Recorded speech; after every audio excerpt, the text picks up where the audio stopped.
Just in case you missed it, it's the top 5 sports talkers of the day. Now, it's time for Dan Barrero's Top 5 at 5. By the way, you tell us very soon, new sponsor will be announced. Is that correct? I believe so, starting in March. A new sponsor that was an old sponsor last year. That's jumping, that I believe is signed up to jump back in. What's the date today? Today is Feb 11, so that's not that far off. I'm excited. It should be good. I'm very excited. Yeah, I'm pretty sure they picked back up in March. They missed us. They did. Okay, well, we missed them too. We're excited to have them. Twins are excited, Dan. But we can't reveal them yet. I don't think we should, just in case I missed something. But like I know an that I wasn't dotted and a T wasn't crossed. I know that originally they were supposed to be back in March. Okay. So only time will tell, Davey. Well, if it's who I think it was or what it was before, I'm very excited that they were back. great. Anyway, yes. But as the Los Angeles Lakers learned, no deal is final until you pass your physical. Yeah. We didn't spend a lot of time talking about this yesterday because it was the Super Bowl. Yeah. We may as well start with the Lakers because why not? It'll get people going. Wolves got crushed. Twins signed somebody that I have no idea who he is. We'll get to both of those. Even though you teased it like it was major. Well, I did for all 3 of the moves that we've done here. I think that's kind of part of the bid now at this point. But Luka made his debut last night for the Los Angeles Lakers, and they're going up against Utah, who's no good. Can we get Matthew Stafford? That'd be interesting. That'd be another one. I just like throwing out these big names. Go ahead. I'm sorry. You just don't want to see J.J. McCarthy get his fair shot. You just want to delay the McCarthy era. What do you have against J.J.? Not that I'm fascinated by the kid. I think he needs to weigh more than 82 pounds, though. He does need some protein shakes. All right. There definitely need to be some protein shakes. Luka has never needed a protein shake. No. Well, no, he does need protein shakes. No, protein shakes add weight? Yeah, well, both. I mean, it's a good way to lean out. Get your muscles lean. Then you can either lose weight or gain weight. Right. I'm clearly not the person to ask. Neither one of us is. Yeah, you just go back to last Wednesday's podcast for how people feel about me physically. Man, yeah, they were vicious. That was a tough week. Yeah, tough week for your boy, I'm not going to lie. No question. Luka, 14 points, 5 rebounds, 4 assists. Lakers debut. They routed the Jazz 132-113. LeBron, 24 points, 8 assists, 7 rebounds, and Austin Reeves scored 22. The Lakers have won 6 in a row. They're 32-19. I think still in the 5 spot. But the biggest... Think about that record again. That's a damn good record. Yeah. 32-19. And they've had injury issues and LeBron's 40. And LeBron's 52. Exactly right. So what we didn't talk about yesterday was the fact that, was it Mark Williams? He was the guy, right? Yes, he was. That was coming. 23-year-old kid who's apparently already got the body of a 50-year-old. Yeah, he was coming from the Hornets. He was going to be the rim protector. Yes. J.J. Redick had even said, this is a guy that Luka even mentioned. I could play well with this guy. I can throw lobs to this guy. This is what I did in Dallas. Let's do it. But he failed his physical. So that deal is null. And poor Dalton Connect is back with the Lakers. He apparently isn't going to play for a while. Kind of a mental health break, I think, to kind of process. Devastated? Process exactly what went on, because that's tough. I get it. He's making money, first-round pick, playing the NBA. But that does feel a little strange when a team trades you only to have the deal fall through, and you just got to go back in there and say, all's well that ends well. But the Lakers did make a move to get another big man, because that is who they need. They do need some type of big man. And they grabbed Alex Len. He intended to sign with the Pacers, but decided L.A. would be a better fit after the Mark Williams bit created an opportunity. So he's 31 years old and gives them another 7-footer. So that's what happens. They had a very triumphant opening night with Luka at the Fabulous Forum. And let's remember, they were playing the Utah Jazz. Utah was terrible. They were very forgiving. They offered exactly what was needed. But I will say one thing that I'm confused by. The people who say, I don't know about how LeBron and Luka can fit. Are you out of your mind? I mean, I know. The one thing, the Lakers still have some challenges. They're not going to be very good defensively. They still have rim protector issues, maybe even with this acquisition. We'll see how much it helps. They're not the perfect team, but there will be 25 other reasons they fail before it gets to that one. Has anybody watched name a player, another big name player, in some cases even ball dominant player, with whom LeBron has played with and they've struggled? LeBron is a smart basketball player. Yeah, he needs the ball in his hand some, but I mean, Dwayne Wade needed the ball, didn't he? He sure did. Kyrie Irving need the ball some. LeBron is going to have, I say, zero difficulty sharing the ball with Luka, and in some cases playing off Luka as well. Last night, they exchanged passes. I mean, he's too good a passer. If you tell me we're talking about Michael Jordan, I'd say, well, yeah, that's a little trickier, I think. Jordan never, really had to play with another superstar. That elevates him, again, to another level as far as I'm concerned. Pippen was a superstar, yep, but he didn't always have to have the ball.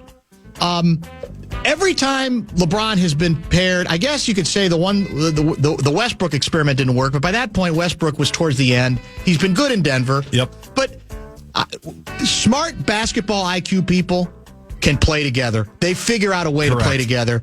And Luka is incredibly smart as a basketball player. LeBron is a basketball savant. And I don't understand why anybody would ever think, two ball dominant guys, how are they going to get? They got to have the ball. You're not watching enough basketball then. In many cases, that's true with two quote unquote superstars, but not these two. I don't think that'll be a problem at all. They're going to, in fact, what they're going to do, I think, is be selfless almost to a fault with each other in trying to set each other up. Did you see the long pass from Luka to LeBron on the break? No. Oh. Is it magical? Poetry. It was rebound Luka, literally under the basket, snap of the wrists, on the fly, to LeBron. He didn't even have to dribble. Right in his hands, layup, basket. Well, here's the other thing people don't think about. I don't know why. LeBron's 40 years old. He doesn't want the ball all the time. Exactly right. Do you think he wants the pain? The burden of all that. The burden, that's the word for it. Of I've got to do everything. I've got to initiate. I've got to drive. I've got to take the contact. We've seen LeBron a lot over the last few years. There's a reason why he continues to play all these games. He ain't going 100 miles an hour every time, all the time. Certainly not on defense, right? He's 40. He's got to find a way to navigate through the whole season. Yeah. Luka's perfect. Just let Luka do it for a while. Give him a whole quarter, and they're still going to be fine. Yeah, and I mean, again, you can still do the take turns thing. And Luka, I also think, is savvy enough to know I'm not going to be able to dominate it the same way I did in Dallas. Although even there, he coexisted with Kyrie, right, who also needs the ball a lot. And it worked. They made it to the finals. Now they got obliterated in the finals, but they got very far. So people don't see ball like we see ball. They don't see ball the way we see ball because this is just not a challenge or issue, especially if you factor in, as you say, where LeBron is in his career. He's probably relieved to say, I'll play off him. Yeah. I got no problem playing off him. And then there'll be a stretch where either he's out or I can do my thing for 6 minutes and ball dominate and wheel and deal and score, whatever the case may be. No, this ain't going to be. That's not the problem. If you believe that's the problem, you just desperately want it to fail. Right. Understandably, to the degree that they even got him at the ridiculously low price that they did. And by the way, your guy Davis. Yeah, we didn't even talk about that. It was the most Davis game ever. He's dominant, and then he grabs his testicles and he's hurt. And now he's out for. They think he's going to be out at least a month. He's going to be out. It's like, how nightmarish is it for the Dallas Mavericks? And on the other hand, you can say, well, that's him. Now, in fairness to him, I think he has been healthier the last 2 years. But you can't make it up from a Dallas standpoint. They're under siege. Yeah. And after one game, the guy they said, we have to have, who's 6 years older than Luka, is out for the next month, and they may not even make the playoffs. Yeah, they should be under siege. It was a deplorable trade. It just was on every level. We don't need to talk about the Wolves. They got crushed last night by the Cavs. Wasn't good. 128-107. But we do need to mention the latest Big Twins acquisition. Ty France, veteran free agent. Pending a physical, 30 years old. As Gleeman writes, will be the most qualified first baseman in camp as the Twins attempt to replace Gold Glove Award winner Carlos Santana, who is going back to Cleveland for a year. Productive hitter until 2023. He batted just .234, .305, and .365 last year. 13 dongs, 51 RBIs between Seattle and Cincinnati. A $1 million contract for Ty France. That's you hitting the button, not me. I want that clear. When Ty France makes the All-Star team this summer, I want this on the record. One of those frugal, under-the-radar twin signings. Ty France. So there's your first baseman. And I think the press box at Hammond Stadium is open. So in other words, that box has been checked. Check it off. Just check it off. We got Ty France. Okay. So there you go. Speaking of money, let's try to give some away. Fan wants to give you a shot to put a grand in your hand with our national cash contest. Final keyword of the evening is Bills. Go to KFAN.com and enter the keyword Bills. We have to follow up on what a tense night it was in Dallas, beyond the fact that with the injuries they're facing, they're already down now with Davis, like 3 big men, 2 or 3. Other stuff happened that definitely is worthy of discussion. And then we'll prepare for a lot of hockey conversation. Luigi will join us at 5:30. Don't go away.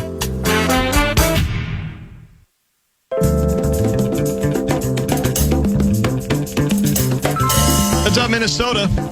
Slightly Stupid is coming to town with their unique blend of reggae, rock, and blues. Don't miss out on this epic night when they take the stage at the Ledge Amphitheater up near St. Cloud, August 6th. Tickets are on sale now. Get the full details, KFAN.com, keyword calendar.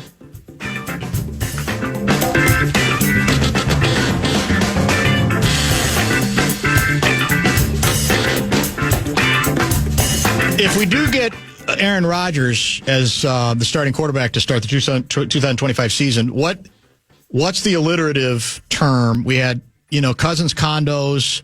We had Darnold. What was the Darnold thing?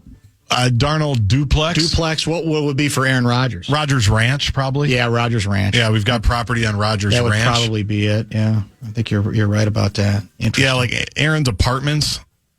Because you got to remember too, he's not going to be here for a long time. Yeah. I'm pretty sure we did Darnold's duplexes or Darnold's dwellings. I can't remember. I honestly don't remember. Yeah, we've had some Dobbs duplexes we did for the Pasternaut. So last night, we were talking during the Top 5 at 5 about the Dallas Mavericks, who were defeated by the Sacramento Kings. Heck of a ball game, 129 to 128. And apparently, several fans were accused of breaking the NBA code of conduct and were thereby ejected by security during the Mavericks' loss. And, they've had protests there going after the general manager, Nico Harrison. There are stories about that he's got extra security.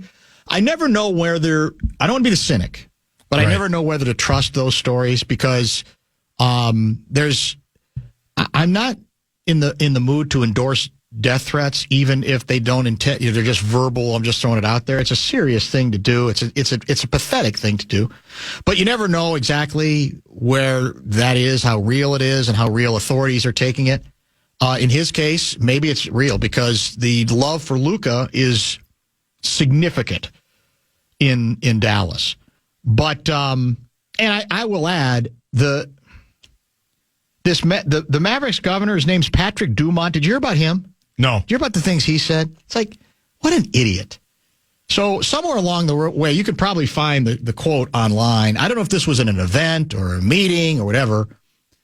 He basically doubles down on the decision to make the trade and basically says, if you're not going to be serious about what you do, we don't need you in the Dallas Mavericks. I mean, he pounded away at Luka beyond how he has been pounded at to this point. And here's the problem with that. It leaves out, unless you're going to go all the way with it and say, let me give you 4 examples right. of where it became code red for us on not agreeing to offer him a $350 million contract. If you're not going to go all the way with it, in your position, don't go halfway with it with that kind of innuendo. Because you have to alluding to accept with especially your fans, they're scratching their head and going, wait a minute, hold on. Did I attend a game in the NBA Finals at Reunion Arena? Were we in the finals last year? I think we were. So if you're going to do this kind of, if he's going to open his mouth at all, you got to have a little more nuance, do you not? And say, hey, look, we appreciate everything he's done, or a little more detail or something. So that was stupid. All that does is foster the likelihood of greater hostility and a number of other people having to deal with him putting his foot in his mouth, I think. So I guess Mark Cuban got in the middle of this, too. Let me see if I can find the Cuban part. Two men, including one who wore Doncic's Slovenian national team jersey, were ejected late in the game after a shouting match with Mark Cuban, who was in his regular baseline seat by the Mavericks bench. "Shut the bleep up and sit the bleep down," Cuban yelled, according to footage a fan showed ESPN. Cuban told the network that the fans, whose seats were approximately 20 rows behind him, were yelling, "Fire Nico," while the Mavericks were shooting free throws. And again, during a critical possession late in regulation, Cuban said he did not curse until the fans pointed and shouted at him, although he did not know what they said. There was another incident. A fan wore a T-shirt that broke the rule. Also intoxicated, disruptive, and uncooperative, all listed in the NBA code of conduct. So the rules, is at least the way they're interpreting them, the guests, these are other guests who got knocked out. The guests brought in a sign that broke the following rule included in the NBA code of conduct: clothing, garments, or signs displaying explicit language, profanity, or derogatory characterization toward any person. That was according to Mavericks VP of Corporate Communications, Aaron Feingold, in a statement released to reporters. You'll recall that about 1,000 people protested outside American Airlines Center before Saturday's home win against the Rockets. "Fire Nico, sell the team" were common themes. What's ugly, what strikes me is with the injury to Davis, and they got at least one other big man out. They've got a couple of significant injuries. It's going to get worse before it gets better because fans aren't going to nuance any of that stuff. No. All they're going to know is I turn on the TV and there's Luka throwing another alley-oop to the new big man they just got. Yeah. And suddenly he's 7 for 7 from the floor. Bronny might even get hot. And Bronny might, exactly it. Meanwhile, we're falling off the edge of a cliff because Nico was obsessed with a guy who's already hurt. After one game, he's out, and the feeling is it's going to be, as I said, probably a month if there's not even surgery involved. So Lively's out, to your point. That's it. Gafford left the game yesterday due to a right knee sprain. PJ Washington is day-to-day.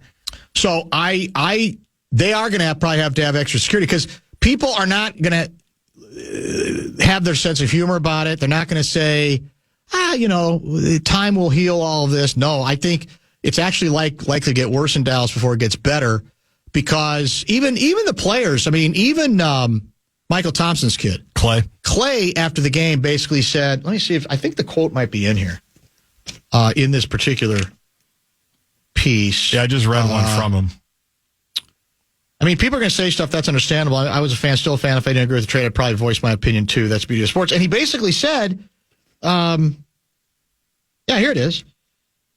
He says, I can understand fans' frustration with Luka was that great. And he was homebred here.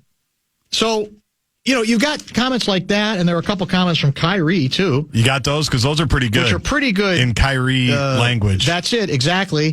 He said, Irving said he felt that Dallas fans have graduated from hate to anger to the cycle of emotions and then the passion. You just got to give everybody grace. To see the emotions come out like that over basketball, this shows you basketball is not just a game to certain people.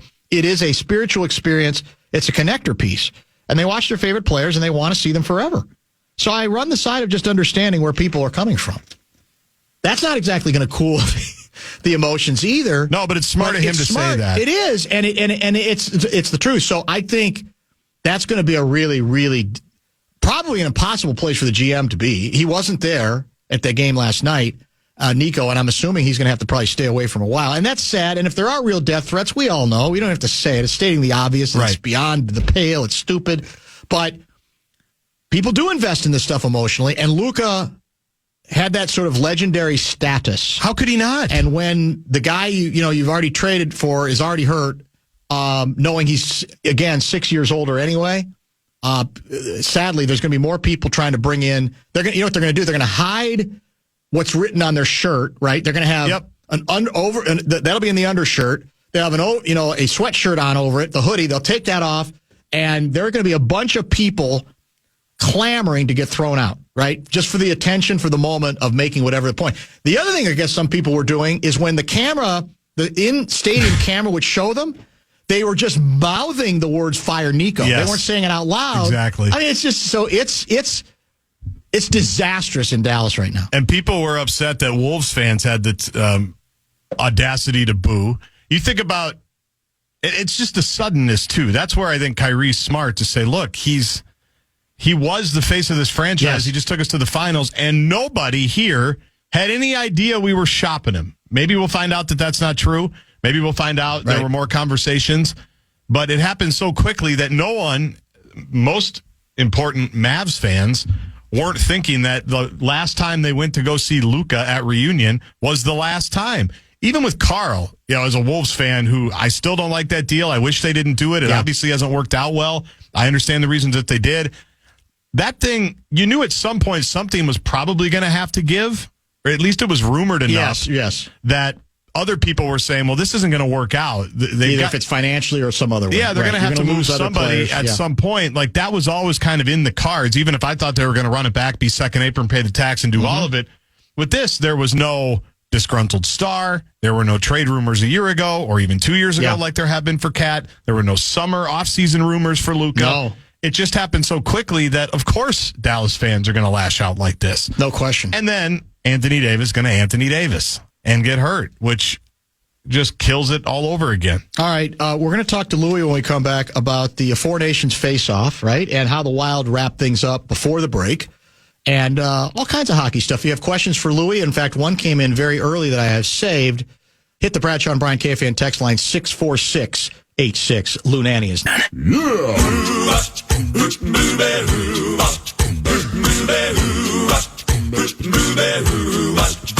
Well, she sneaks around the world from India to Carolina. She's a sticky finger culture from Berlin down to Belize.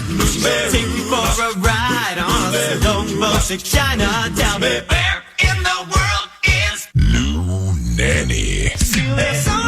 Lots of good emails already, and texts, I should say, coming in to challenge our next guest. Luigi joins us, of course, every Wednesday, brought to you by our good friends at Kemp's.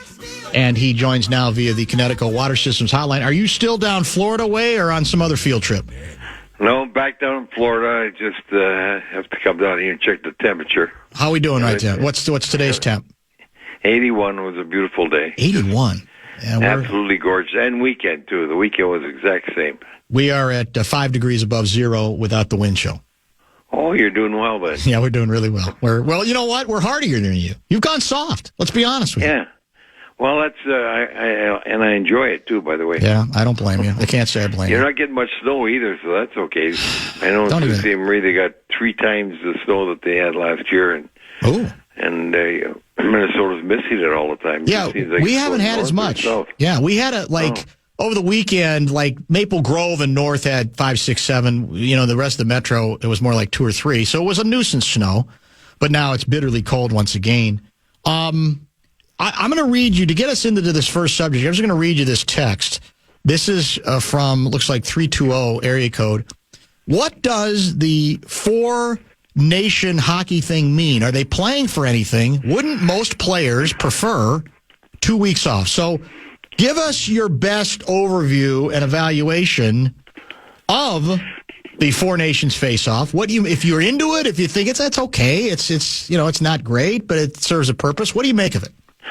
What happened was years ago when we were trying to make more money for the Players Association, actually for the player pensions, etc. And at that time, you weren't allowed to play in the Olympics as a pro. And so the Players Association, we negotiated a deal with the owners. We had a tournament in 1976. It was called the Canada Cup. And it had 6 nations. The 6th nation come, of course, you had Russia come. And I can't remember who I played against. I think it was Germany, plus the 4 that are in there now, because they at the time were the best 6 nations in the world.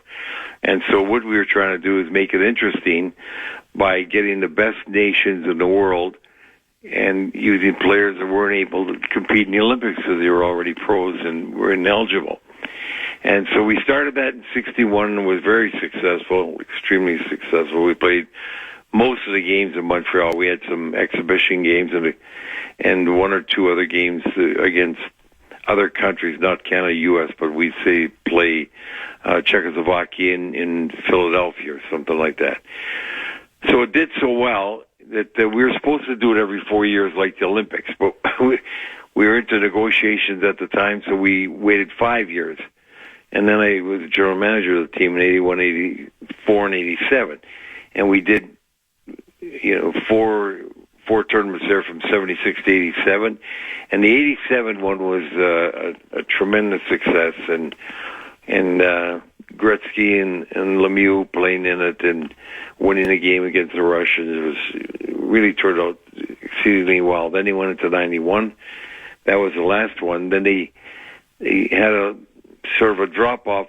They waited, and then they just had the Canada-U.S. tournament in 96. And I think Billy played in that one. And that was very successful. So what they were trying to do at the time, all those tournaments were taking place before the season started. And that's the biggest difference, because now you've got, about a 12-day layoff for the four nations. So they're taking the place of the All-Star game this year, and they got that going on to raise money and interest in international hockey a bit, because the Olympics are coming up. But I don't like it at this stage of the game because of the year, because what's happened, obviously, is you take a break, so you still got the same amount of games, so you have to condense the schedule because you didn't change the start or end date. Mm-hmm.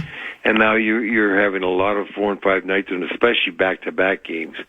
And I really believe you're going to see more injuries towards the end of the year because of the intensity of the games. You're fighting for a playoff position, the number of games, and the lack of rest. I don't like it. I know they're doing it in preparation for the Olympics. They're trying to do the same thing, and oddly enough, next year I believe they're going to play in the Olympics, but I think they're also going to still have an All-Star game. Damn.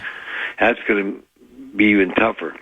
But I talked to Marty Walsh last week, and he's concerned about that kind of scheduling too. And I would not be surprised if the Players Association, one of the things you're going to see them negotiate or try to negotiate, I feel, is a difference in start date. Changing the start date, changing the end date, because you have to make it more, I think, safe to play the game at the kind of the number of games you're playing in the time period you're playing them in.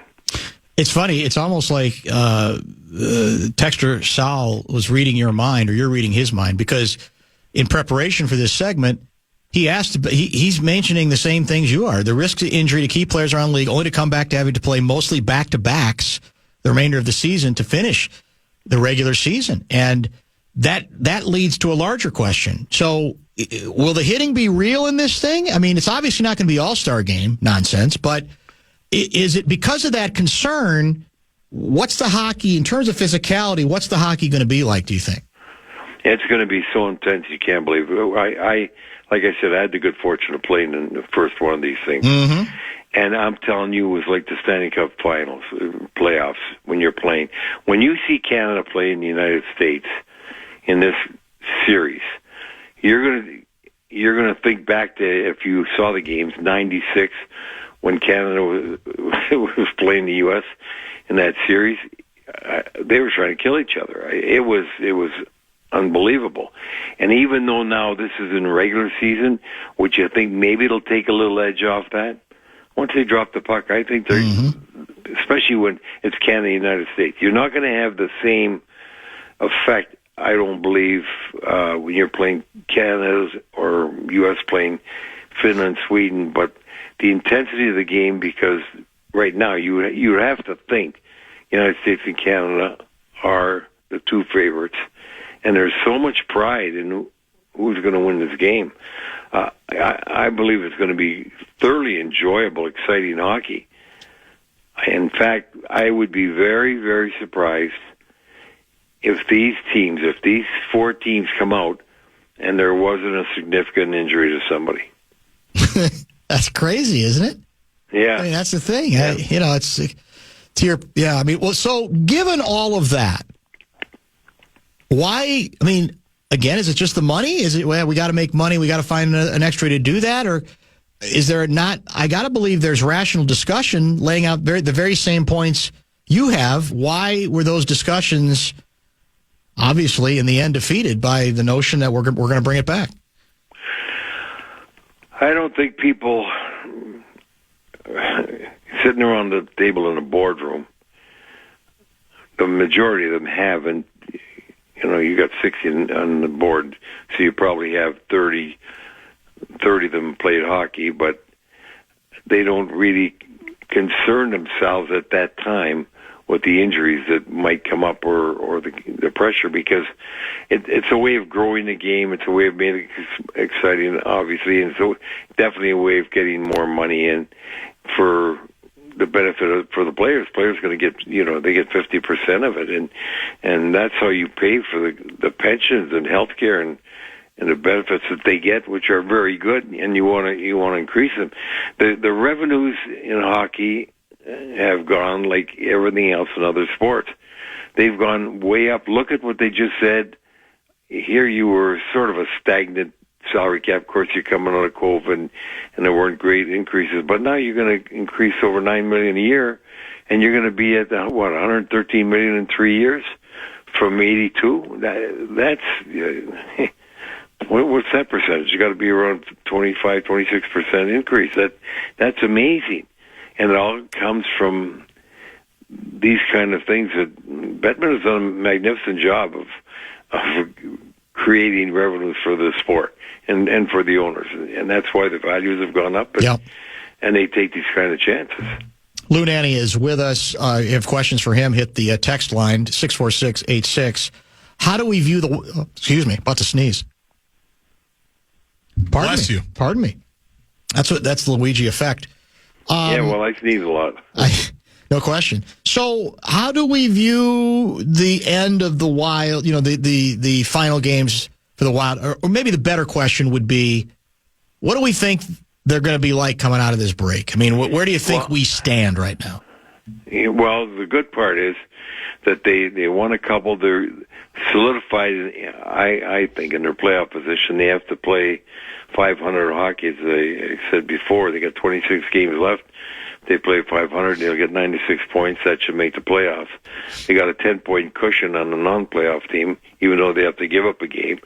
And they seemingly are getting healthy, and hopefully this is going to be another 2-week rest for Kaprizov, so he might miss, I'd say, they're coming back with 2 weeks.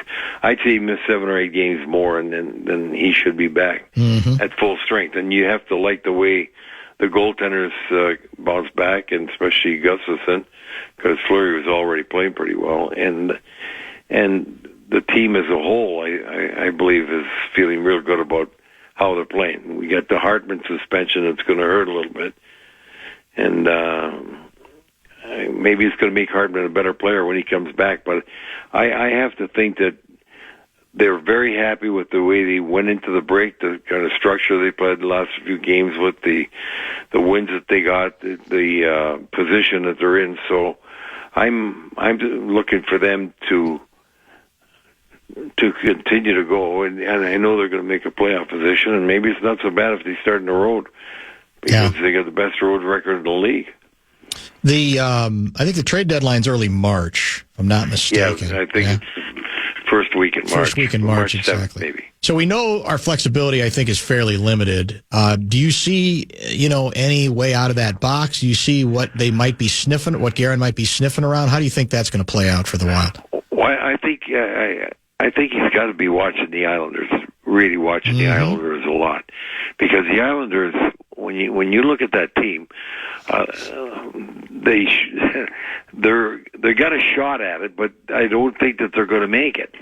And then if they don't make it, then you got a 33-year-old centerman who's going to be a free agent, who's from Minnesota. He's a terrific player, and I have to feel that he's going to want to come back to Minnesota. And I think that the Wild are going to have a shot at him, and that would be a big get for the Wild if they could get him. He's still got good hockey left in him, and he's got the size for a centerman, a big centerman. He's got the experience. He plays in all situations, penalty killing, power play. He's smart. He's the kind of guy that I think, the Wild would grab in a heartbeat and find a way to get him. Let me put it that way, because you got Lamoriello there too, and I don't think Lamoriello, he knows Guerin well enough. I don't think, and having a player like Nelson, that he'd want to disappoint him if he was able to make a deal that's also going to make some sense for him. Text came in like hours ago for you. This is from Mark in Lakeville. Would you ask Louis a North Stars history question for me, please? I came across a blurb that said Carol Vadnais was traded to the North Stars during the expansion of 67-68, but I don't see any transactions listing that. And he went from the Canadiens to the Seals for the 68-69 season. Does Louis have any info on that, or was it only a rumor? Yeah, I believe it's only a rumor, because Vadnais was involved in the trade to the Seals to get the draft choice. That I think that was a part of the deal that got the draft choice. That got Lafleur for the Canadiens, and I know that we had a situation a year or two later where Sammy Pollock gave Ren a real good pitch, and we would have been getting Pete Mahalovich instead. We didn't get a player that played very well for us. Oh, man. So I'm not going to mention names, but Sammy Pollock, you had to be very, very leery of him when he's making the deal. You know what he'd like to do is take guys outside. We always met at the Queen Elizabeth Hotel, and then come on, we'll go for a walk around the building. Yeah, you go for a walk around the building, you might come back with no clothes on. I know the one thing that I'll never forget, because no one had ever gone to arbitration in the National Hockey League. They have arbitration where if you signed a free agent on the team, he wasn't really free. You had to make a deal with the team to sign him, and if you couldn't, you had to go to an arbitrator.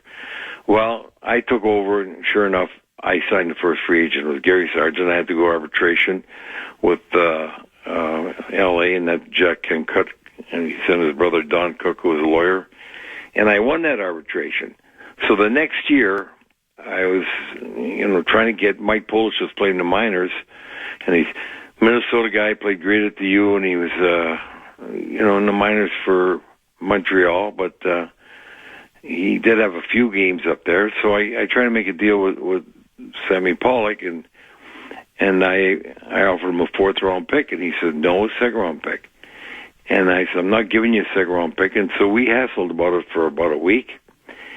And the following week, we didn't have emails and stuff at that time. They had these telexes. The following week, I signed Polish without making a deal, which meant I got to go to arbitration. And so I go to the machine to send the telex. And as I reached towards the machine, it started going tick, tick, tick, tick, tick, tick. So I wait till the message came across. And the message came across, Sammy Pollock has just retired from the Montreal Canadiens. And what a sigh of relief I had, which means I don't have to go against him now. Right. And they hired Deserve Grunman, who I went against, and I beat, and so I ended up just giving a 4th-round pick. But I had done the Stanley Cup Finals on TV for Hockey Night in Canada, and when I beat Grunman, he said, "Okay, you're all done. You're not doing any Canadian games on TV again." That's pretty good. That's very good, actually. One more text, and I have one other question for Louis as well. Does Louis think there's any way Jimmy Snuggerud plays his senior year next year and becomes a free agent and then signs with the Wild the following year? No, I don't think so. I think that he just wanted to stay this year to give it a shot to see if he could win the college championship. But he's done all that he's going to do there, and I know you'd like to think that, and the money's going to be the same. See, if he gets out as a free agent and make more money, then you do it. But the first contract, you got limits, and so the only difference will be on the bonuses and what the Wild might give them, what St. Louis might give them, and then there's limits on that. And St. Louis is not going to get beat by not willing to pay the bonuses that they might have to haggle about how many goals he gets, or does he win the Rookie of the Year, or come fifth in the voting, etc. So when you do that, you got to wait a year to get there, and then you have to always concern yourself about, will I get injured? Will I be worse? I don't think there's a chance that he comes back. I would like to see him come back, but I don't think so. Let me ask you a general manager's question.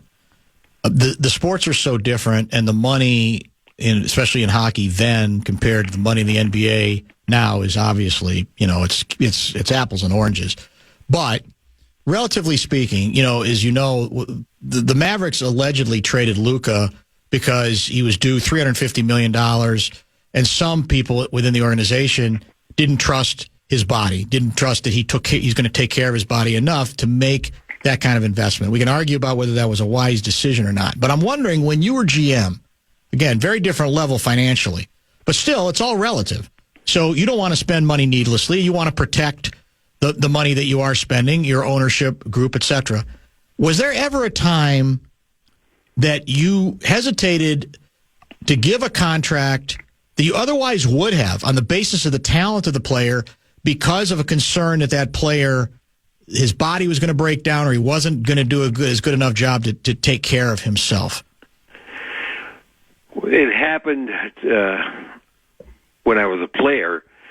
Two guys like Moose Vasco and Gump Worsley, their bodies were, nothing like an athlete's. Gump Worsley happened to be a Hall of Fame goaltender, and Moose, he put the piece of steel under the scale, so it would only go to 225 because it was $100 a pound if he went over, and he really weighed 252. Oh, that's too good. And so they didn't take the chance on doing that. I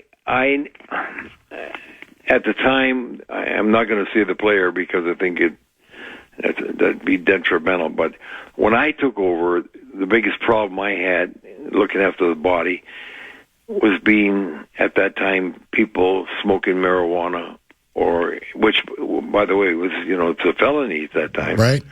And or dealing drugs. And the thing that people don't realize, if you happen to be a Canadian player, then you can't get a visa to come across to the States to play.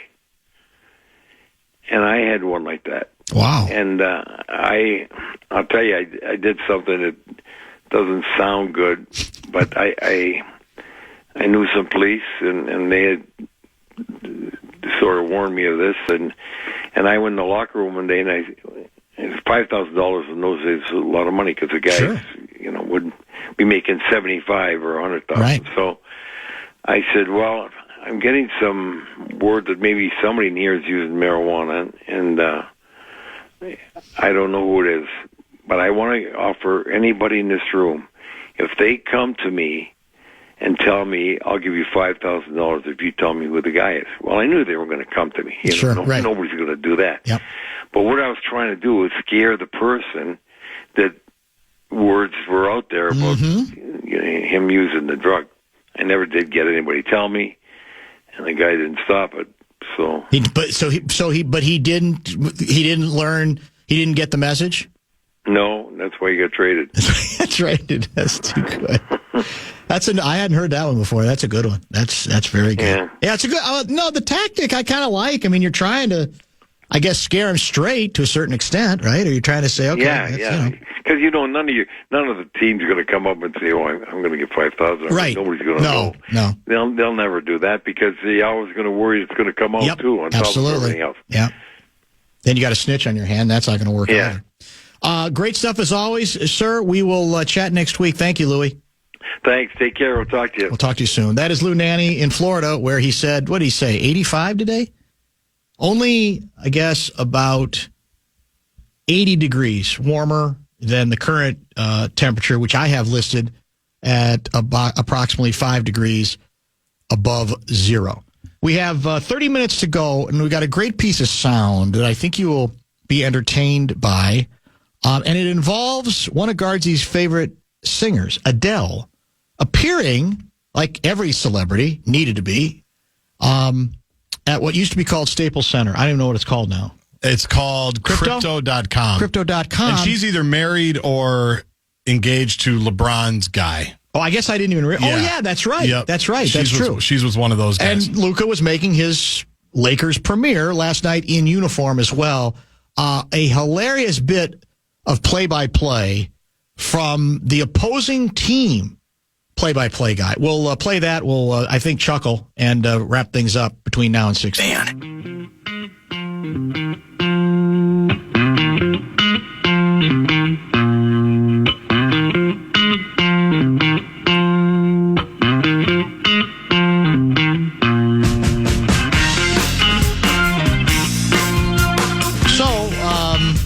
Big night last night in Los Angeles. Luka makes his debut with the Lakers. They destroy the Utah Jazz. And Luka has decent numbers. I think he was 5 for 14 from the floor. Limited minutes, a couple of really nice passes. One of them basically from one end of the court to the other to LeBron for a layup. But it was a night where obviously everybody who is anybody is going to be in crypto, whatever it's called, to see Luka's debut. In fact, I think they gave out 77 T-shirts. They had one on every seat, like we do during the postseason, or in a whiteout, and everybody's got ends up with leaving with a shirt if they want it. And apparently that was the case last night. And if you're the Utah Jazz play-by-play guy, by the end of this game, you're kind of bored. Your team, A, is terrible, and B, it's gotten blown out. They're not a factor in the game. So I'm sure he's gained some experience with what do the best, most creative broadcasters do. They find other things to have fun with. They say you got to laugh to keep from crying, given the position of the team. And so that was the case last night with, and we'll have to find, I can't remember the name of the broadcaster. We'll get it before this little bit is done, but I want to play part of what I heard from a said play-by-play guy, I think sort of reflecting the nature of the evening. Dirk Nowitzki still sitting courtside. Adele still waving at Ron Boone. Hi, Adele. Adele looks to be taking her Luka Doncic shirt, wrapping up. She's got 5 of them. Adele's got 6 of them. Adele taking every Luka Doncic shirt you could imagine. She's picking up them from underneath the chairs, grabbing extra ones from other people's seats, asking people if they've got extras. Adele is going to clothe the neighborhood in Luka Doncic shirts today. She's got 7 of them underneath her left arm, wrapped up, as she now switches them to the right arm, wondering whether she can handle it. She and Rich Paul leave. She gives it to her assistant. Her assistant has now got the contraband. He's got an extra shirt, an 8th one as he walks out. And Adele stands to leave. The assistant with the stolen T-shirts in Los Angeles as Adele and Rich Paul move out. And Adele has taken 8 different Luka Doncic T-shirts. Oh my gosh, the travesty of it all. Timeout in Los Angeles. How good is that? Craig Bolerjack, I think is his name. And, I mean, that's brilliant. How good is that? David Locke. Oh, I got the wrong guy. He's the radio guy. Oh, yeah. This is the radio guy? Yeah, Craig does it's TV. It's the guy who was with Ron Boone. So that's radio, you think? Because the other voice we heard briefly was Boone. That's why. Yes, Ron Boone is radio. Radio as well. Your guy, Thurl Bailey, is their TV game analyst. Is he really? Yeah, here's David Locke.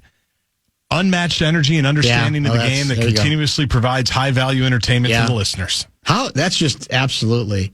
And then you're kind of wondering, what's Adele going to do with all those? Right. Do you set? I mean, because like if you get those signed, it's big money. That's got to be big money. And does Adele need the money, or will she use it for charity? Is her residency still going on in Vegas? Oh, I forgot about that. Because she had a big residency there. So a giveaway, like she does that thing like the mascots do. She rolls it up and then throws it into the crowd during breaks in the action. And you heard Rich Paul is her husband or fiance. Yes, That's literally LeBron's right-hand man. A1, day one. They couldn't get a couple extra before. They had to resort to doing like what I would do, or like what my 10-year-old does. That's so good. Like people were trying to do for the Nas Reed bobblehead on Saturday night. I just love that. Adele. He's got, a couple people have said he's got a little Harlan in him. I mean, there's only one Harlan. But that's the sort of energy we associate with Harlan, where you find something else. Yes. And you don't stop. That's the other thing. It's like most announcers, this is too long, or I'm taking too big of a risk here. I'm going to start getting ripped. And what the best ones do is eventually they don't give a rip. They just go, I'm going with it. I sense it. I got good instincts. And so I'm glad he went with it as long as he did, because that's sort of what made the entire bit. It was very, very good. By the way, speaking of last night, did you see that to a certain extent in the pregame huddle, LeBron James stole Anthony Edwards' material? Did you hear about that? No. So, I should say, LeBron's got everybody in the scrum after the announcements. He's given his pregame speech. And ultimately, the camera, or I should say the mics, pick up LeBron saying, and Luka, don't worry about fitting in. Fit out. In other words, you do you. You be you. Is that not what our guy Anthony Edwards told Julius Randle after he had his triumphant, the first time he won a game for us at the buzzer? That's what he had said to Julius previously. Don't worry about fitting in. Or don't worry about fitting in with us. We'll work around you. We'll fit in around you. So he stole, LeBron stole Anthony Edwards' material.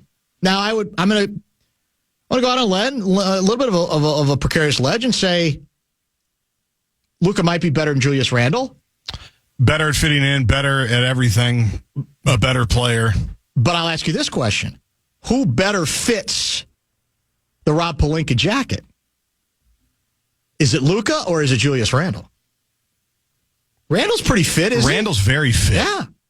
When he was introduced, I really liked the sweater that he wore to the Timberwolves press conference. It's a nice sweater. Had a nice pants, sweater combo. It was a good combo. As my dad would say, he looked sharp. He did look sharp. He looked really good. So I'd say he'd look great in Pelinka's jacket, but Luka just got to L.A. He doesn't even know the Pelotons and the Versa climbers that he's going to get. I assume we now know online the brand of said leather jacket. Yes. Do you know what it is? I don't off the top of my head, but I could look it up probably quickly. Josh Broughton, if he's listening, could text me. Somebody could probably tell us. And is there more than one? Are there like different colors with the same jacket, with the same cut, where you zip it in the middle so it's unzipped at the bottom and it's unzipped at the top, and the zippers come together only in the middle? And what does that jacket retail for? I want to say it was like $500. Well, that's light. I'm pretty sure that's what. That's disappointing. It's so funny how many people are mentioning the jacket. Executive for the Los Angeles Lakers, a $500 jacket. I thought you were going to say $5,000 jacket. No, I thought I saw it was $500. Where is it? No, so it's almost blue collar, is what you're saying. No, I think $500 is an expensive jacket. I'm being a little bit sarcastic, yeah. But by LA, I just was thinking by his standards, Lakers standards, it would be, come on, it's got to be a couple of grand at least. So, but it's Pelinka. I love this. So this isn't the actual jacket, but something called jacketsjunction.com. Jackets so I just Googled Rob Pelinka jacket. Right. They have like a link. Jackets Junction, you said. Jacketsjunction.com. And they say recreation. It actually is spelled recreation. They don't have a hyphen. Recreation. Okay. All right. Rob Pelinka black leather bomber jacket. You can buy it for $145. The recreation. Oh. So let's see if I can find, maybe Pinterest has it. Yeah, it's got to be. Somebody said, isn't it? I mean, you're the great online mind that if you take a picture of the photo and then you do some kind of AI thing, it will literally identify the jacket, the brand, the whole bit. Yeah. That you could do that with any article of clothing. Yeah, here's one where he's wearing a flat brim hat. Like, you're 60 years old, bro. Come on, man. Well, dress age appropriate. Think so? Flat brim? How old? What is the brand? It's really going to Can't find the brand? I'm shocked. Somebody will tell us. KG noticed the jacket on one of his shows with Paul Pierce. I haven't watched the clip yet. I don't even know if it's airable. How old do you think Rob Pelinka is? We looked it up. He's like 58. Oh, we did look it up. Yeah, 55. We looked it up. Born 55? December 23, 1969. Yeah, Pelinka. Does that jacket make him look 10 years younger or 10 years older? I think it makes him look younger. It makes him look like he's trying to look younger. That's a good way to put it. You're right but about that's that. Los Angeles. Yeah. That is Los Angeles. That's very, very true, Davey. 100% true. Yeah, somebody will send us the... Yeah, I can't find it on the fly here. I think I've got to be more specific with my Googling. It's a good jacket. $500, writes 218 guy. You better be on stage performing with your four brothers at that price. Somebody else wants the Magic 8-ball jacket from Seinfeld. I don't remember that. Luca did look a little dumpy. No children-size medium coats for him. No, I don't think he could pull off that jacket in that size. But I think Luca probably knows that. He doesn't try to wear it. No. He doesn't try to wear it. I think he knows a little bit of his own. I love how this is another ParagonJackets.com. Laker press conference, Rob Pelinka leather jacket. You can buy a knockoff. Oh, yeah, there's no question. But, I mean, I want the real thing. I want to know what, like I said, prices I understand. And brand and all that kind of good stuff. I'll try to get to the bottom of it during the break, maybe. Somebody said he was wearing plaid flannel last night. Probably. He's Pelinka. To kind of mix it up. Like, okay, you think you can pigeonhole me? Mm-hmm. I'll go from that leather, that 3 sizes too small leather, to a Minnesota lumberjack look, the plaid flannel. That's what you're saying. That's how versatile he is. And if you're Pelinka, you can do it right now. You know whatever you want in Los Angeles, right? He's put together another nice club. Luca pulls a muscle again and misses a month. He won't. And he probably won't. He won't now. You're probably right. Let's come back, wrap up a very busy and eventful program, and remind you what we have coming up on tomorrow's show. Show Wrap is brought to you by American Pressure, commercial-grade pressure washer since 1975. It's the bumper-to-bumper Show Wrap. Tomorrow, we should be joined by Mr. Kessler, I'm assuming, in studio. And who knows what else on tomorrow's show. Do we do a full show tomorrow? Do we know?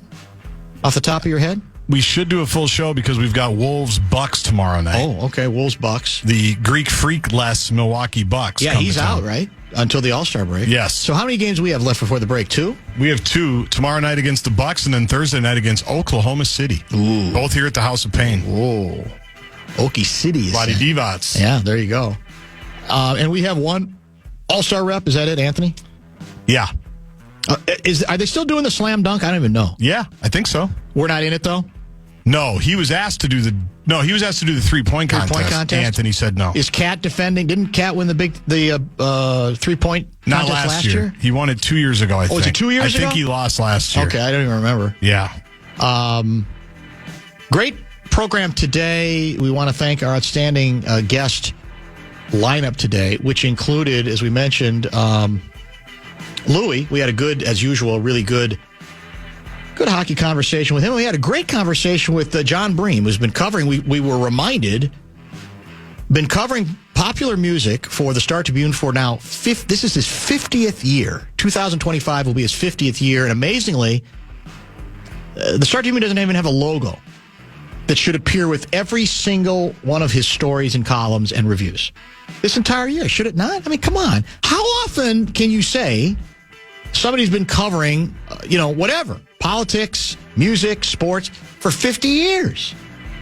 It's a pretty good run. I'll say this. And still extremely plugged in. He really isn't a back in my day guy. No. Musically speaking, to his credit, he has his favorites, but if you pay attention to what he reviews everything that comes through that is supposed to matter.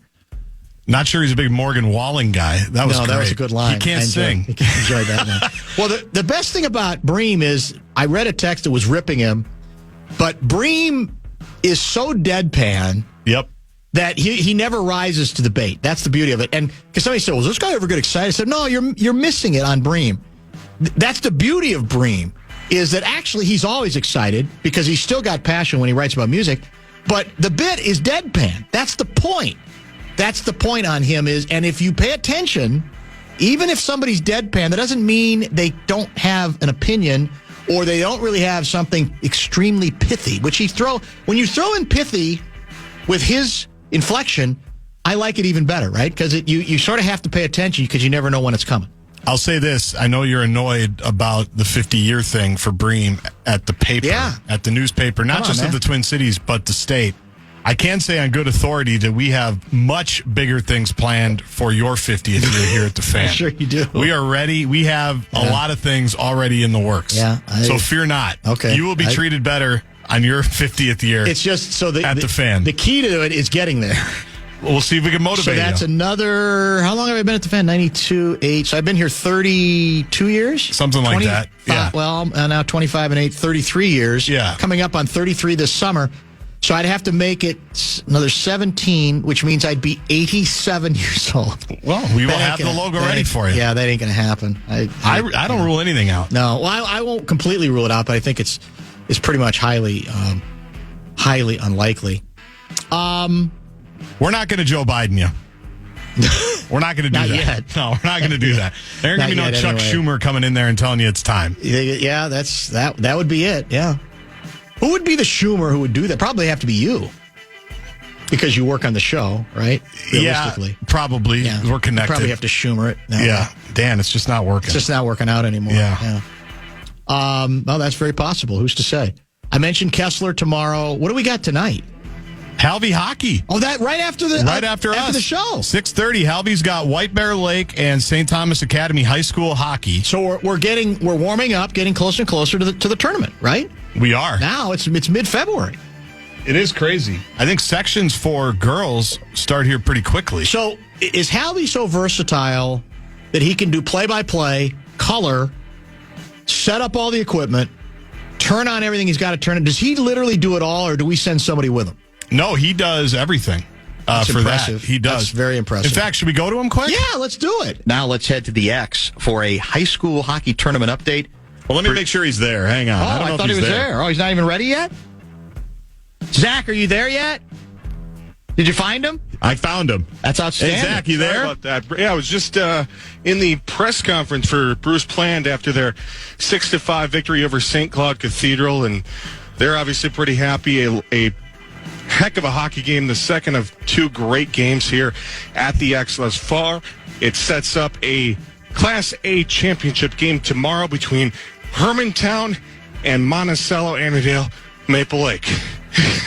So, Gaardsy, Barrero, it's going to be a Why don't you catch your breath? Yeah. Why don't you head to Trio? Zach, are you all right? I literally sprinted across the Bell Saber press box. Is there a medic at the XL Energy Center? It never gets old. Hermantown. Oldsmobile guy writes, you would be 4 years younger than Huey Brown, who just retired in 91. That's what I'm saying. We'll salute Huey tomorrow. It was a great finish. It may well be that the greatest, I won't say the greatest compliment, but the compliment from somebody in the world of sports, coach, player, whatever, that I ever received came from Huey Brown. Have I ever told you that story? I don't think you have. Many, many, many moons ago, obviously. I want to say it was in the early years of the Minnesota Timberwolves. I'll tell that story tomorrow. Double T played for him, didn't he? He did. Yeah. Huey Brown, man. And he's had all sorts of tragedy in his life. I think within within 2 years, he lost his wife. Yeah. Lost a son and lost somebody else. I mean, it was like unbelievable. But, an amazing run, obviously, for Huey Brown, and a huge reaction. His last game was over the weekend, was it not? I believe. Yes. It might have been Saturday night as well. Okay, so I've given you the lineup for tomorrow. We just had Louie in the 5 o'clock hour. Now you got high school hockey. I don't think Fallness can complain today. Our ongoing commitment to the state of hockey. Right. In other words, hockey at you're the ambassador. All levels. Yeah, well, not according to Fallness, but that's okay. I can accept it. What about Fallness in that Palinka leather jacket? How do you think he would look? Well, the jacket he wears is from the 2003 NHL All-Star game. That's true. 2004, actually, I think, at the X. Isn't it a little bulkier? Yes. Yeah. But I don't mind that. He is who he is. He is what he is, yeah. That's very, very true, Davey. Thanks very much for watching today. Thank you for listening today. And as we said, stay tuned for Halvey on high school hockey tonight. We try to be as versatile as we can in the Fan, and tonight will be a very good example of exactly that. And we'll chat with Kessler and who knows who else tomorrow when we start it all over again at 3 o'clock. We'll talk then. Hermantown.